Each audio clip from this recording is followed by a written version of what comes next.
Assalamualaikum, selamat siang. Kami dari kelompok 4, 10 IPS 1 akan mempresentasikan tentang sosialisasi. Perkenalkan, nama saya Lisa Luna Queen, nomor absen 4. Nama saya Erlan Reza Afril Firdaus, saya absen 13. Nama saya Heldan Nugroho, nomor absen 21. Perkenalkan, saya Juvita Mirilo Pangaribuan, absen 27. Perkenalkan, nama saya Kesyari Rida Putri, absen 30. Perkenalkan, nama saya Olivia Oktagunawan, absen 36. Nama saya Zahri Imam Shidikin, nomor absen 41. 7. Internalisasi. A. Pengertian internalisasi. Internalisasi adalah sebuah proses atau cara menanamkan nilai-nilai normatif yang menentukan tingkah laku yang diinginkan bagi suatu sistem yang mendidik menuju terbentuknya kepribadian yang berakhlak mulia. B. Proses internalisasi nilai. Ada 3 tahap yang mewakili proses terjadinya internalisasi, yaitu 1. Tahap transformasi nilai. Tahap ini merupakan suatu proses yang dilakukan oleh pendidik dalam menginformasikan nilai-nilai yang baik dan kurang baik. Pada tahap ini, hanya terjadi komunikasi verbal antara pendidik dan peserta didik. 2. Tahap transaksi nilai. Tahap transaksi nilai yaitu suatu tahap pendidikan nilai dengan jalan melakukan komunikasi dua arah atau interaksi antara peserta didik dan pendidik yang bersifat interaksi timbal balik. 3. Tahap transinternalisasi. Tahap ini jauh lebih mendalam dari tahap transaksi. Tahap ini bukan hanya dilalui dengan komunikasi verbal, tetapi juga sikap mental dan kepribadian. Jadi pada tahap ini komunikasi kepribadian yang berperan secara aktif. Keteraturan sosial. A. Pengertian keteraturan sosial. Keteraturan sosial adalah suatu kondisi masyarakat yang mematuhi nilai dan norma yang berlaku dalam masyarakat. Wujud keteraturan sosial dapat dilihat dalam kehidupan masyarakat yang aman, tertib, saling menghormati, dan mengedepankan gotong royong. Keteraturan sosial dalam masyarakat dapat terbentuk melalui unsur-unsur yang ada di dalam kehidupan masyarakat.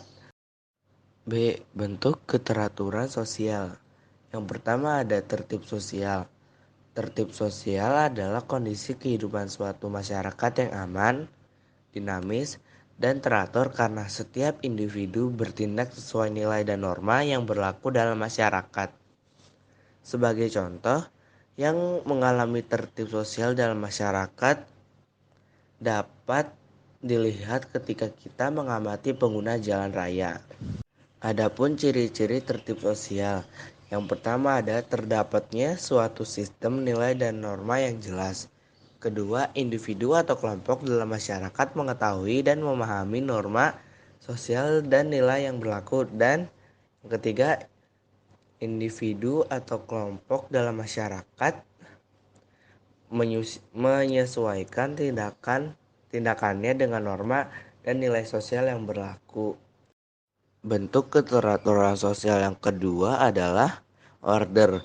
Order adalah sistem norma dan nilai sosial yang berkembang, diakui dan dipatuhi oleh seluruh anggota masyarakat. Order dapat tercapai apabila tata tertib sosial dan setiap individu melaksanakan hak serta kewajibannya. Contoh dari order adalah adat istiadat yang menjadi pedoman dalam kehidupan sehari-hari. Yang ketiga ada keajegan. Keajegan adalah kondisi yang berkaitan erat dengan keteraturan sosial, di mana kondisi ini berlangsung tetap serta berkelanjutan dalam kurun waktu tertentu. Keajegan ini juga adalah hasil hubungan yang terjadi dalam rutinitas kehidupan manusia, misalnya dalam lembaga pendidikan, khususnya untuk setiap peserta didik yang selalu datang setiap pagi ke sekolah. Yang keempat ada pola. Pola adalah corak yang mengakibatkan hubungan tetap dalam proses interaksi sosial, sehingga seringkali keadaan ini dijadikan sebagai model secara general atau umum, karena dianggap mampu mengatasi dan mengantisipasi perubahan sosial yang berdampak pada hal negatif. Contoh dari pola dalam kehidupan bermasyarakat adalah musyawarah yang seringkali dijadikan oleh masyarakat sebagai cara menyelesaikan masalah. Hal ini dikarenakan pola dalam bermusyawarah sudah teruji penggunaannya dalam menyelesaikan masalah. 9. Syarat-syarat keteraturan sosial. A. Kesadaran warga tentang pentingnya keteraturan masyarakat. B. Terdapat norma sosial yang sesuai dengan kebutuhan dan peradaban masyarakat. C. Terdapat aparat penegak hukum yang konsisten menjalankan segala tugas, fungsi, dan wewenangnya dalam upaya mewujudkan keteraturan sosial. 2. Perilaku menyimpang. 1. Pengertian. Perilaku menyimpang adalah setiap perilaku yang tidak sesuai dengan norma-norma dalam masyarakat. Sedangkan, pelaku yang melakukan penyimpangan disebut devian. Adapun perilaku yang sesuai dengan norma dan nilai yang berlaku dalam masyarakat disebut konformitas. Ada beberapa definisi perilaku menyimpang menurut beberapa tokoh sosiologi. Antara lain, menurut James Van der Zender, perilaku menyimpang adalah perilaku yang dianggap sebagai hal tercela dan di luar batas-batas toleransi oleh sejumlah besar orang. Yang kedua, menurut Bruce J. Cohen, perilaku menyimpang adalah setiap perilaku yang tidak berhasil menyesuaikan diri dengan kehendak-kehendak masyarakat atau kelompok tertentu dalam masyarakat. C. Menurut Robert M. Z. Lawang, perilaku menyimpang adalah semua tindakan yang menyimpang dari norma-norma yang berlaku dalam suatu sistem sosial dan menimbulkan usaha dari mereka yang berwenang dalam sistem itu untuk memperbaiki perilaku tersebut. 2. Ciri-ciri menurut Paul B. Harton. 1. Penyimpangan harus dapat didefinisikan. Artinya, penilaian menyimpang tidaknya satu perilaku harus berdasar kriteria tertentu dan diketahui penyebabnya. 2. Penyimpangan bisa diterima, bisa juga ditolak. 3. Penyimpangan relatif dan penyimpangan mutlak. Artinya, perbedaannya ditentukan oleh frekuensi dan kadar penyimpangan. 4. Penyimpangan terhadap budaya nyata ataukah budaya ideal. Artinya, budaya ideal adalah segenap peraturan hukum yang berlaku dalam suatu kelompok masyarakat. Antara budaya nyata dengan budaya ideal selalu terjadi kesenjangan. 5. Terdapat norma-norma penghindaran dalam penyimpangan. Norma penghindaran adalah pola perbuatan yang dilakukan orang untuk memenuhi keinginan mereka, tanpa harus menentang nilai-nilai tata kelakuan secara terbuka. 6. Penyimpangan sosial bersifat adaptif. Artinya, perilaku penyimpang merupakan salah satu cara untuk menyesuaikan kebudayaan dengan perubahan sosial. 3. Sifat-sifat. A. Penyimpangan positif. Merupakan penyimpangan yang terarah pada nilai-nilai sosial yang didambakan, meskipun cara yang dilakukan menyimpang dari norma yang berlaku. Contohnya adalah seorang ibu yang menjadi tukang ojek untuk menambah penghasilan keluarga. B. Penyimpangan negatif. Merupakan tindakan yang dipandang rendah, melanggar nilai-nilai sosial, dicela, dan pelakunya tidak dapat ditolerir masyarakat. Contohnya adalah pembunuhan, pemerkosaan, pencurian, dan sebagainya. 4. Jenis-jenis. Menurut Lemert 1951, penyimpangan dibagi menjadi dua bentuk, yaitu A. Penyimpangan primer. Penyimpangan yang dilakukan seseorang, akan tetapi si pelaku masih dapat diterima masyarakat. Ciri penyimpangan ini bersifat temporer atau sementara. Contohnya adalah pengemudi yang sesekali melanggar lalu lintas. B. Penyimpangan sekunder. Penyimpangan yang dilakukan secara terus-menerus, sehingga para pelakunya dikenal sebagai orang yang berperilaku menyimpang. Contohnya adalah seseorang yang sering melakukan pencurian, penodongan, pemerkosaan, dan sebagainya. Menurut pelakunya, penyimpangan dibedakan menjadi dua. Yang pertama, penyimpangan individual. Penyimpangan yang dilakukan oleh seseorang atau individu tertentu terhadap norma-norma yang berlaku dalam masyarakat. Contohnya, seseorang yang sendirian melakukan pencurian. Yang kedua, penyimpangan kelompok. Penyimpangan yang dilakukan oleh sekelompok orang terhadap norma-norma masyarakat. Contohnya, geng penjahat. Teori penyimpangan sosial. Yang pertama, teori differential association. Menurut pandangan teori ini, penyimpangan sosial bersumber pada pergaulan yang berbeda yang terjadi melalui proses alih budaya.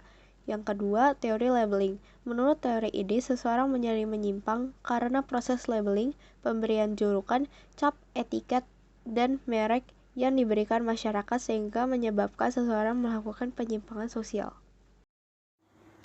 C. Teori struktur sosial Robert K. Merton. Teori penyimpangan ini bersumber dari struktur sosial. Menurut Merton, terjadinya perilaku menyimpang itu sebagai bentuk adaptasi terhadap situasi tertentu. Yang D. Teori fungsi Emil Durkheim. Bahwa kesadaran moral semua anggota masyarakat tidak mungkin terjadi karena setiap orang berbeda satu sama lainnya tergantung faktor keturunan, lingkungan fisik, dan lingkungan sosial. Menurut Durkheim, kejahatan itu perlu agar moralitas dan hukum itu berkembang secara formal. E. Teori konflik Karl Marx. Kejahatan erat terkait dengan perkembangan kapitalisme. Menurut teori ini, apa yang merupakan perilaku menyimpang hanya dalam pandangan kelas yang berkuasa untuk melindungi kepentingan mereka. 6. Faktor penyebab. A. Proses sosialisasi yang tidak sempurna. Karena ketidaksanggupan menyerap nilai dan norma yang berlaku di masyarakat ke dalam kepribadiannya, seorang individu tidak mampu membedakan perilaku yang pantas dan yang tidak pantas. Ini terjadi karena seseorang menjalani proses sosialisasi yang tidak sempurna di mana agen-agen sosialisasi tidak mampu menjalankan peran dan fungsinya dengan baik. Contohnya, seseorang yang berasal dari keluarga broken home dan kedua orang tuanya tidak dapat mendidik anak secara sempurna sehingga ia tidak mengetahui hak-hak dan kewajibannya sebagai anggota keluarga maupun sebagai anggota masyarakat. Perilaku yang terlihat dari anak tersebut misalnya tidak mengenal disiplin, sopan santun, ketaatan, dan lain-lain. Proses sosialisasi subkebudayaan menyimpang. Subkebudayaan menyimpang adalah suatu kebudayaan khusus yang normanya bertentangan dengan norma-norma budaya yang dominan. Unsur budaya menyimpang meliputi perilaku dan nilai yang dimiliki oleh anggota-anggota kelompok yang bertentangan dengan tata tertib masyarakat. Contoh kelompok menyimpang diantaranya kelompok penjudi, pemakai narkoba, geng penjahat, dan lain-lain. C. Penyimpangan sebagai hasil proses belajar yang menyimpang. Proses belajar ini melalui interaksi sosial dengan orang lain, khususnya dengan orang-orang berperilaku menyimpang yang sudah berpengalaman. Penyimpangan ini pun dapat belajar dari proses belajar seseorang melalui media baik buku, majalah, koran, televisi, dan sebagainya. Bentuk-bentuk perilaku menyimpang. A. Penyalahgunaan narkoba. Dampak negatif yang ditimbulkan akan menyebabkan berkurangnya produktivitas selama pemakaian bahan-bahan tersebut, bahkan dapat menyebabkan kematian. B. Penyimpangan seksual. Penyimpangan seksual adalah perilaku seksual yang tidak lazim dilakukan. Penyebab penyimpangan seksual antara lain adalah pengaruh film porno, buku, dan majalah porno. C. Alkoholisme. Alkohol disebut juga racun protoplasmik yang mempunyai efek depresan pada sistem syaraf. Orang yang mengkonsumsinya akan kehilangan kemampuan mengendalikan diri, baik secara fisik, psikologi, maupun sosial, sehingga seringkali pemabuk melakukan keonaran, perkelahian, hingga pembunuhan. D. Kenakalan remaja. Kenakalan remaja tampak dalam pubertas 14-18 tahun, karena pada masa ini jiwanya masih labil sehingga mudah terpengaruh oleh lingkungan yang negatif. Sekian dari kami, terima kasih.